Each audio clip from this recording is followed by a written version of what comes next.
Okay, hey guys, so I'm going to do just like a kind of whatever video. I'm going to cover four things: Diablo 3, Starcraft 2, what video card, if any, you should buy for the holiday season, and why you shouldn't buy Intel. Okay? And some of my patrons will pretty much understand and agree with all of this stuff. But anyway, so let's get. Oh, and if you haven't seen the pay $5,300 a year or go to jail video, I think you might want to watch that because, you know, if you've been busy being a productive member of society, you know, playing Facebook apps, you might want to start looking around and figure out what's going on. So.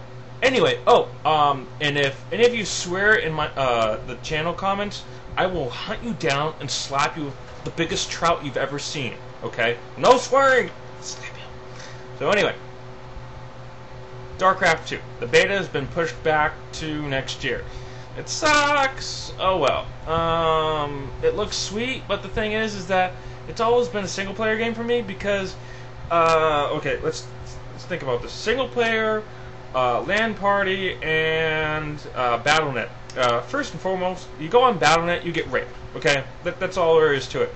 There's a 15-year-old and a 45-year-old who's sitting there, and he's done like mathematical possibilities of like Big Blue. You know, that the IBM computer that beat like the world famous chess master or whatever, down to like, you know, the first 5,000 moves. It's pointless, so it's no fun. So I have read that they have actually a matchmaking mechanism of sorts, so that you won't actually go on there and get immediately raped and feeling completely unable to enjoy the game at all on Battle.net, which was I never bothered to play StarCraft on there as well as Warcraft 2. Because I have anything to do, right? So, Diablo 3. Some interesting things. They don't have enough skills on there. And one of the things I'd like to see is the spells to be more effective. And, for example, you do a fireball, you're level 100. Why doesn't your fireball, like, just decimate one target? So it has the usefulness of the spell instead of, well, I used that when I was like level 1 or 2 and then I stopped using it and then you never used it again, you know. And you take, like, for example, the sorcerer's the ice orb.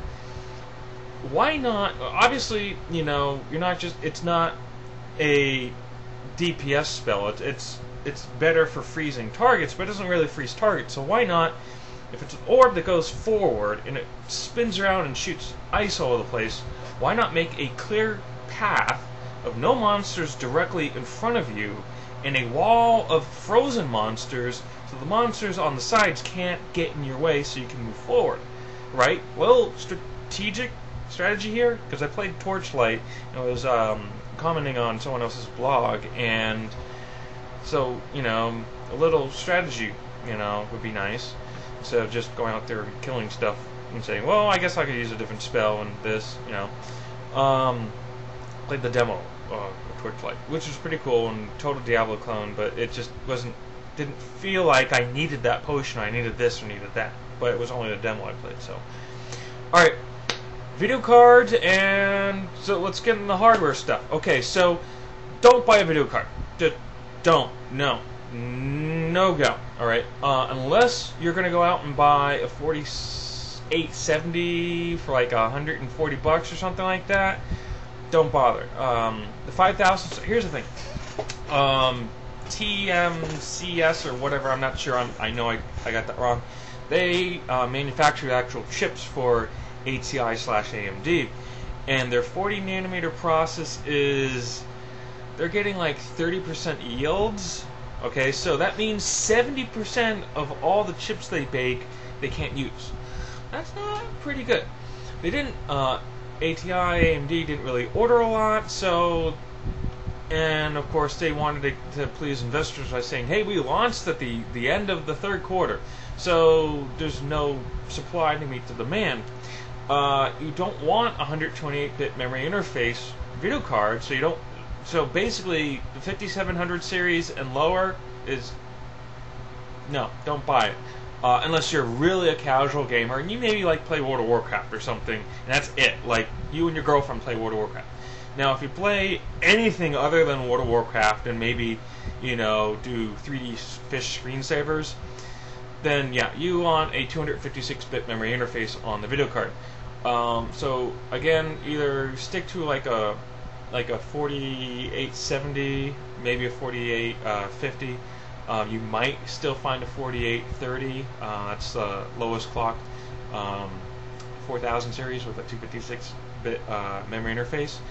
But yeah, so wait for two things. One, the holiday season, to because one, it's going to be a couple months. Two, the yields will get better. Three, the supply will get better. Four, there'll be less demand because they're still getting thousands of cards out there. I lost count. But also, Nvidia will eventually get their cards out by sometime in January. So basically, the prices are going to come down. Because remember when I first started shooting videos and I got my 8800 GT and people were like, I got an 8600! And then like a few months later, they're like, man, what was I thinking? I got an 8600 because it has a 128-bit memory interface.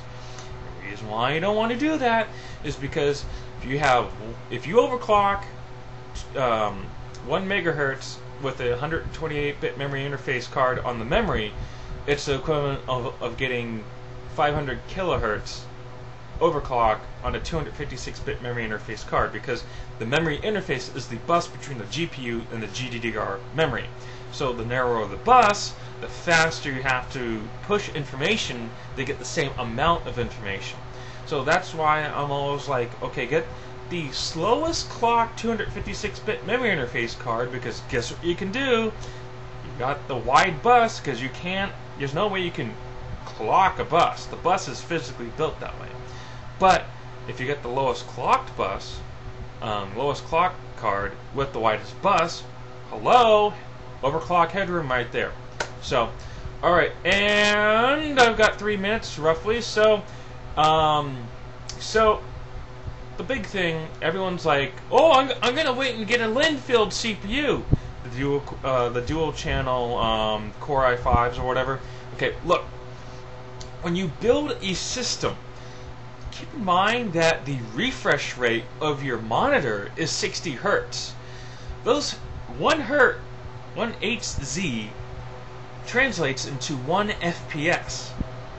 You don't need to buy a Core i7 920 with 6 gigs of DDR3 and to get 120 frames a second in the game that you're going to play, when you're on like a 20-inch screen with 1680 by 1050, right?